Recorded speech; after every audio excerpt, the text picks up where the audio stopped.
From Washington, the McLaughlin Group, the American original. For over 3 decades, the sharpest minds, best sources, hardest talk. The McLaughlin Group is brought to you by Siemens. Every day, Siemens Answers are helping build the future of America. Siemens Answers. Are you still sleeping? I just wanted to check and make sure that we were on schedule.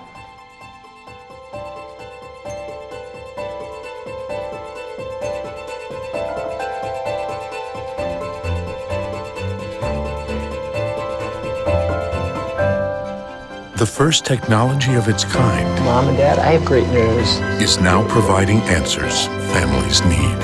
Siemens Answers.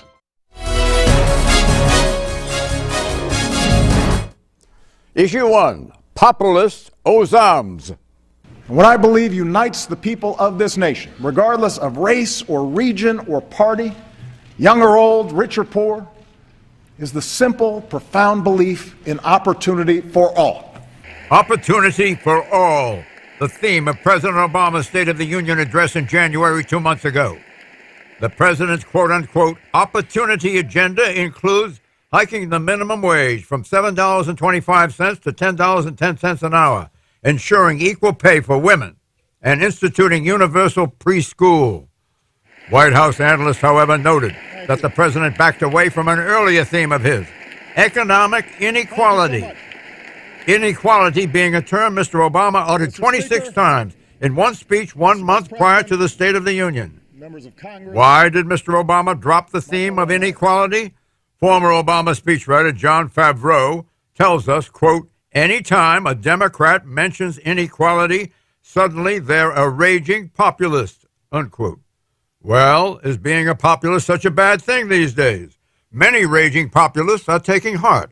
Michael Tomasky in the New York Review of Books writes that there is an optimism among liberals that the Democratic Party, quote, after years of in the argot moving to the right, is finally soft-shoeing its way leftward, away from economic centrism and towards a populism that the party as a whole has not embraced for years or even decades, unquote.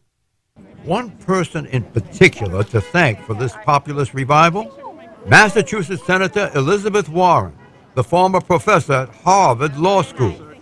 After Congress approved the Troubled Asset Relief Program, TARP, Warren was selected by Senate Majority Leader Harry Reid to supervise how the $700 billion bank bailout was to be administered. TARP did most to get the country out of the 2008 financial crisis. Warren also helped design the Consumer Financial Protection Bureau, which helps consumers steer clear of risky loans. Buoyed by this achievement in 2011, Warren decided to run against incumbent Massachusetts Senator Scott Brown. She defeated Brown, winning his seat in 2012. During that campaign, she stoked liberals with impassioned speeches. One Warren video in particular went viral, i.e., all over the internet. Its quality may be shaky, but Warren's words ring with the truth, some say. Don't pass out. There is nobody in this country who got rich on his own. Nobody. You built a factory out there, good for you, but I want to be clear, you moved your goods to market on the roads the rest of us paid for. Yep. You hired workers, the rest of us paid to educate. You were safe in your factory because of police forces and fire forces that the rest of us paid for. You built a factory and it turned into something terrific or a great idea. God bless. Keep a big hunk of it. But part of the underlying social contract is you take a hunk of that and pay forward for the next kid who comes along. Question, is populism the new zeitgeist? And should centrist Hillary Clinton be worried? Pat Buchanan. I don't think she should be worried, but there's no doubt that populist rhetoric has a great appeal. Obama paraphrased that when he said, if you've got a business, you didn't build it. Someone else did, and that backfired on him. But the reason it's not going anywhere is not simply Hillary Clinton, who is something of a center-left candidate, John. 3 reasons. One of those reasons is basically Obamacare, which is the great liberal enterprise of big government, has turned into a total debacle, and it's basically discredited the idea of liberalism. Secondly, if you look at the entire Western world, all of them have reached the limits of the massive welfare state, how much you can tax and how much you can spend, and it's affecting growth. So those are two of the reasons for this, for the fact that it's not going anywhere, John. Eleanor, do you think Hillary Clinton is more properly described as a centrist? Well, first of all, the energy in the Democratic Party right now is on the left, and it's around populism. I think Hillary Clinton is fairly portrayed as a centrist, but if you define populism as being for universal preschool education, raising the minimum wage, equal pay for women, she's there. She's been at the barricades for decades. So she's not going to have any difficulty crafting a vision that will appeal to Democrats. So I think this notion that there's this big divide in the party is simply false. And I would, just to correct what you said, President Obama didn't say that business, you didn't build it. He said exactly what she said, that the roads that took you to your business, the schools that your kids attend, the libraries that are there. I mean, everything, it's part of a collective effort. And we do live in a society where we should be looking out for each other. It's not a crass capitalistic individualism. And so I think, you know, Hillary Clinton can easily navigate this future. There are 10 Democrats on Capitol Hill who are in tight races. Do you know how that's going to turn out? And they're the biggest liberals on Capitol Hill.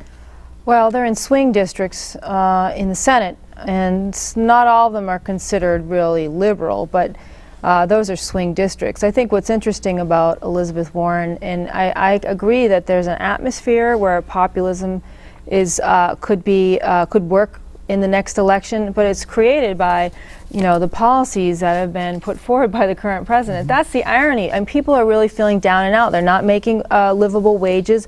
They're getting only part-time employment. They're really suffering economically. There's a feeling that they're just not, you know, their needs are not being met, and that's kind of what populism is about. So in that sense, I agree. There's an atmosphere where Elizabeth Warren could really thrive. However, she is only a second-tier candidate. All this depends on whether Hillary Clinton decides to run, and if Hillary Clinton decides to run, I have a hard time seeing her running in a la Elizabeth Warren. I think she is going to be a center, you know, more of a centrist candidate. And I do think the populist theme is going to be part of the Democratic primary for certain. Notwithstanding part of what you just said, if populism is the new zeitgeist, how do you explain President Obama's anemic job approval ratings? Well, I think, as it was implicit in what was just being said, is that we have a very weak economy. We have huge numbers of people who are unemployed. We have huge, even 28 million, 27 million people who are working part-time who want to work full-time. There's clearly a great struggle for so many families to make ends meet. So one of the easy ways to deal with it politically is basically to say, well, there's the 1% or whatever it is. Yeah. I don't think that's the reason. The reason is, and what we can do politically and as a government, is to do at least two things. One, of course, is to have a fiscal stimulus, but the other is to put a lot more effort and energy into education, because the key to the jobs of the future is going to be in that field of education. Okay, as it turns out, populism is a hot potato within the Democratic Party. The Third Way is a centrist Democratic think tank. It champions the quote-unquote moderate-led U.S. politics. In a December op-ed in the Wall Street Journal, Third Way leaders took populists like Elizabeth Warren and New York City Mayor Bill de Blasio to task. Quote, "If you talk to leading progressives these days, you'll be sure to hear this message. The Democratic Party should embrace the economic populism of New York Mayor-elect Bill de Blasio and Massachusetts Senator Elizabeth Warren. Nothing would be more disastrous for Democrats. Their economic movement relies on a potent, we can have it all fantasy that goes something like this.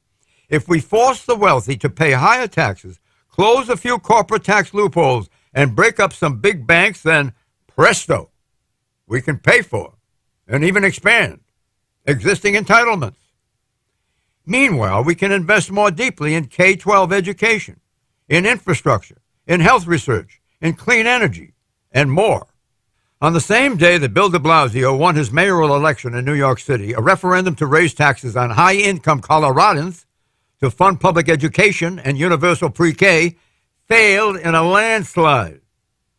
Before Democrats follow Senator Warren and Mayor-elect de Blasio over the populist cliff, they should consider Colorado as the true 2013 Election Day harbinger of American liberalism, unquote. So say third way Democratic centrists. Question: does the third way eclipse Elizabeth Warren's populism? Eleanor Clift. Well, this is really, I think, a faux fight within the party. I mean, their main pitch is that what happens in New York City and what happens in Massachusetts typically does not play across the country. So liberals beware of the horse that you ride going into the next election. I think they make a very good point. Their other point is that you've got to face entitlements and face that area of trimming the budget if you want to have money left for all the progressive things you want. But I think right now Democrats are done with deficit reduction, sequestration, and all of that. Those numbers are coming down, and I think now's the time where Democrats teeing up for 14 and 16 are talking about putting money on the table and putting programs out there. And this is what the country wants to do. Before that, I just want to say that Elizabeth Warren's short segment there has gone viral on the net. So that says something, doesn't it? It does say something. It doesn't mean that there isn't some appeal for that. But just to use the reference point, de Blasio, who was elected with something like 75% of the vote, his support now is down to like 39% or 38%. So he's dropped dramatically. His programs are not taking place effectively and with popular support, even in New York City. John, so I wouldn't use that as a reference point. John, there's another inhibiting factor here in the Democratic Party. Like the Republican Party, it is heavily dependent on big money. The big contributors and folks who do not tend to like revolutionary ideas. Now, you take the minimum wage increase. That's extremely popular. I think it could get through. But, you know, as Mort mentions, you get to some of de Blasio's ideas and these incremental taxes on well-to-do, it's not going anywhere. Right. Go ahead. I think this ties in well with what you just said about Obama's poll numbers. I think there's a very simple explanation for this. Populist rhetoric sounds really great on the campaign trail, but when you put it into practice, things don't go well, people don't like it, and I think that's what we see with Obama and with de Blasio. Well, I think the populist rhetoric, you're right, goes great on the campaign trail. It's hard to get it enacted. It's not like they get it enacted and people don't like it. It's impractical. It's fantasy land, economics. Well, I disagree that it's fantasy land. Educating children is not fantasy land. Wow. Is the Tea Party a variant of populism? There, John, you got a good point. It's the precise opposite. You got populist conservative rhetoric and populist conservatives out there doing battle, and the mainstream establishment crowd here. And in the Democratic Party, you got Elizabeth Warren and Bernie Sanders and de Blasio, and then you got a mainstream party that says we got to win the election, and we got all these things. So their two parties are mirror images of one another. Right. And Hillary, by the way, is not of the left wing of the party. She's tilts towards the center. She's very smart about her politics. She's always been more or less a moderate and somebody who could work with both sides. So I don't think it's fair to put her in the same league either. Well, this has been a very high-headed seminar here, and now that we've done our duty, don't forget the McLaughlin Group has its website, its own website, and you can watch this program or earlier programs on the web at any time from anywhere in the world. McLaughlin.com. Issue 2, Adrift from the House of Saud. The signs are that the Saudis are angry, that they're exasperated, that they are frustrated. And I think if you had to come down to a one-line reason why, it's because the U.S. is not showing leadership in the Middle East at this moment.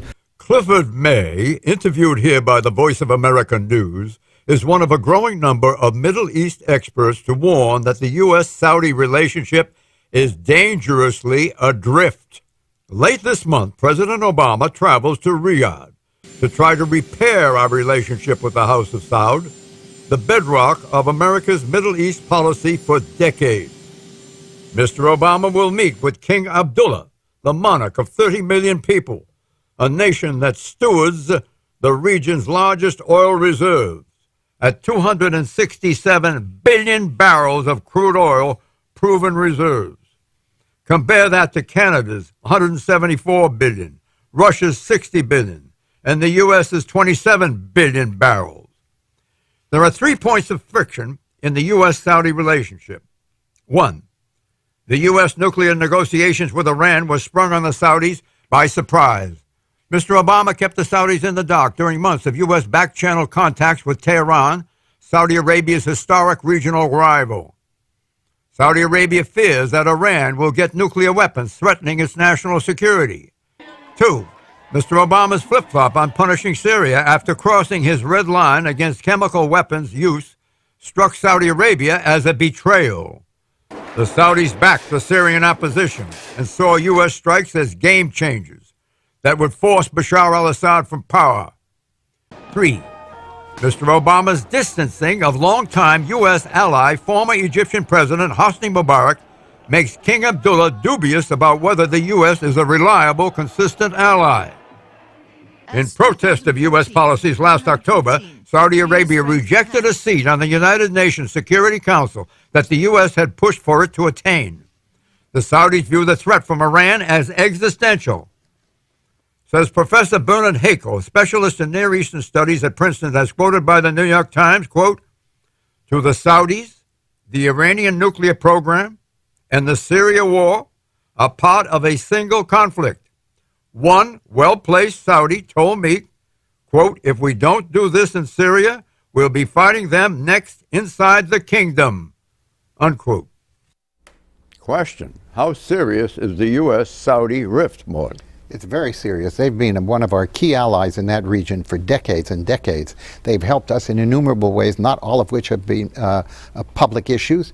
They, for example, have financed all the people we want them to finance. They've financed the governments we want them to finance. They have supported us in a million different ways in intelligence, right across the board. And they have been a leader in that part of the world. Now, they have lost confidence in this administration, and there's no doubt about that, because this is something that has been obvious for quite a while. They've been quite public about it. That's the amazing thing. They were very unhappy with who emerged in power in Syria, because the ones who did were their enemies.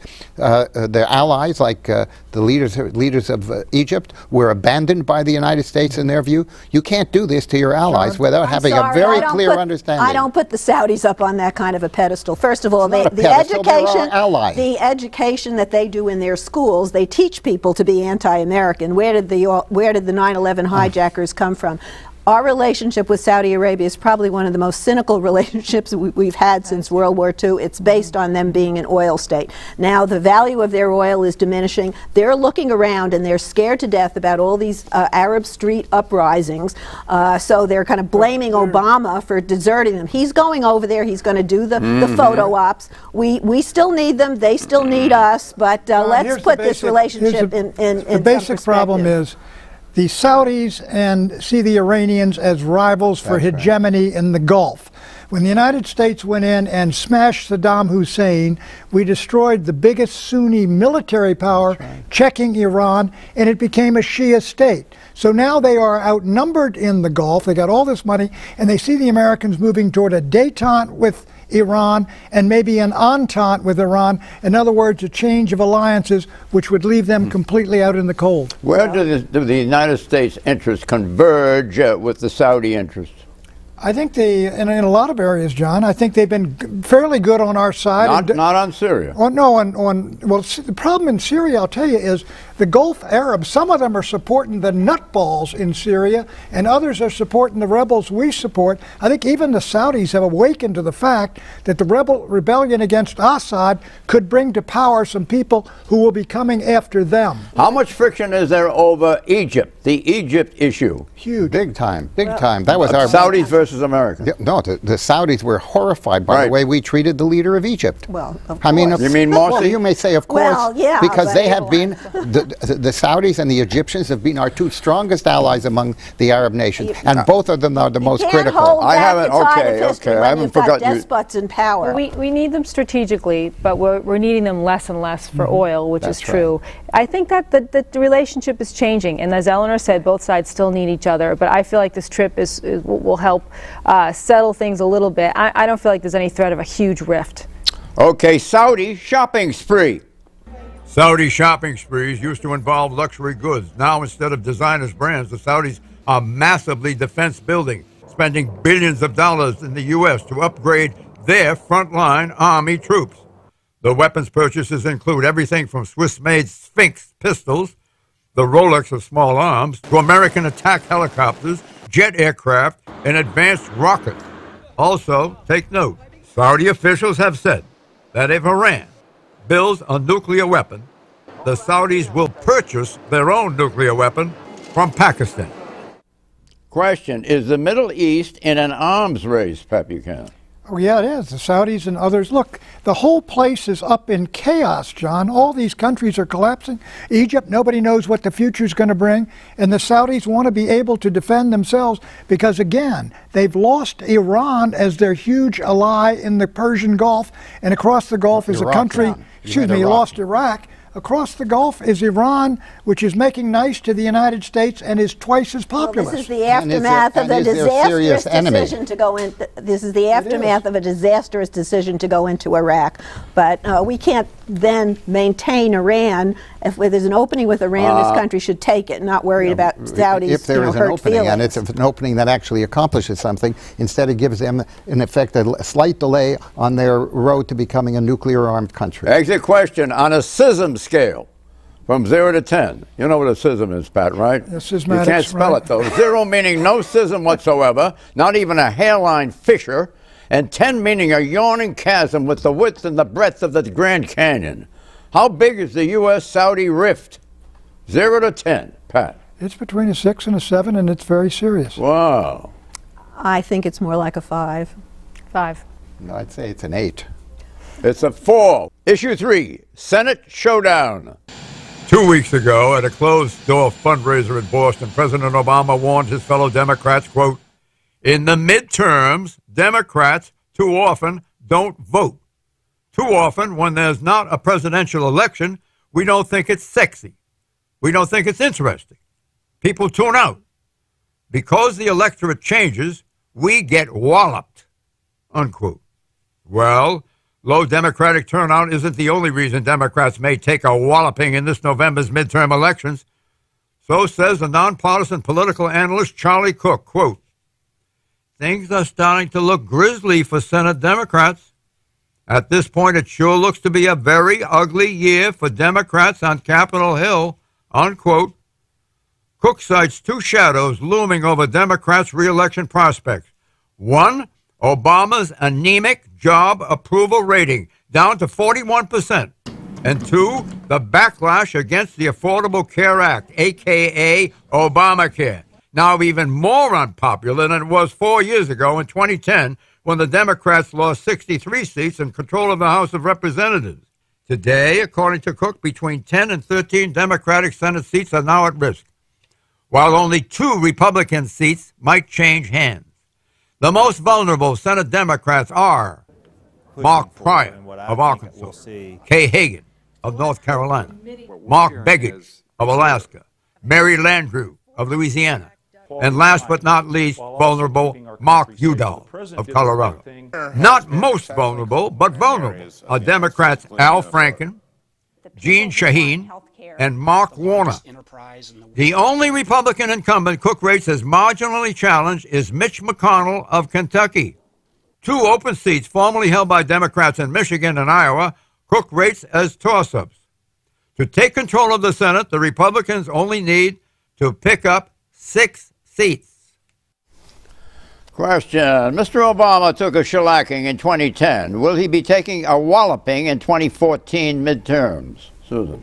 He will, and I think his health care law as well will play a role in it. If we look at this month's election in Florida, Democrats lost a seat they were supposed to win in a special election in Pinellas County, and people right now are pointing to the health care law as part of the reason they weren't able to pull off a victory. That's being looked at as a bellwether. I'm always very cautious about that. But independently of that, the layout that you just showed, I think, really tells the story. Not only that there are a lot of really vulnerable Democrats like Mark Pryor and Kay Hagan and Mary Landrieu and Mark Begich, but that map has expanded out in the past few weeks to include people like Mark Udall, who was not considered vulnerable, and especially Mark Warner of Virginia, who certainly was not in the category of someone who in a competitive race. What's happened is the president's approval rating has gone down. The healthcare law popularity has also sunk. People are getting really upset about that, and the economy is not improving. So all these folks are getting a closer look by voters, and now they're all worried. How do we know? They're refusing to let. They're not getting up, standing with Obama when he visits states to campaign. None of them are committing to appear with him. That's a sign that they know that they could really be in trouble. Now, they're not super vulnerable, but it's still pretty early. I think within a few months we'll get a better picture just how big that map is. Predictions, Pat. De Blasio, New York mayor, will be forced to back off many of his populist initiatives, whether he backs off his rhetoric or not. Elena. I kind of agree with Pat. It's de Blasio versus the rich in New York City, and the rich are winning. This is the de Blasio hour. I'm sorry. Susan. The democratically led Senate will not take up a minimum wage bill. More. I'm going to have to respond to that because that is so completely unreal. When a man's popularity is down to 38%, you know, it is not just because the rich, they never supported him in the first place. Yeah. So he's in deep trouble. Okay, I'll settle it for everyone. I predict that New York Mayor Bill de Blasio's favorable rating will drop to the low 30s before the 4th of July. Bye-bye.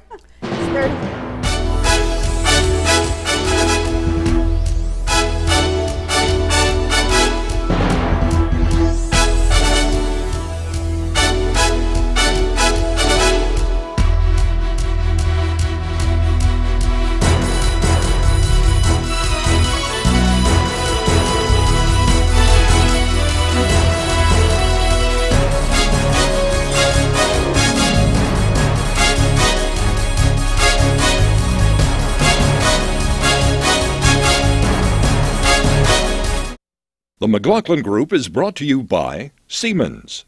Every day, Siemens answers are helping build the future of America. Siemens answers. Are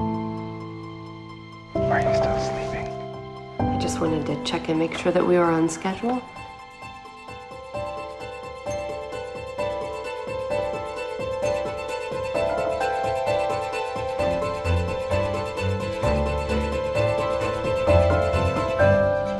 The first technology of its kind Mom and Dad, I have great news. is now providing answers families need. Siemens answers.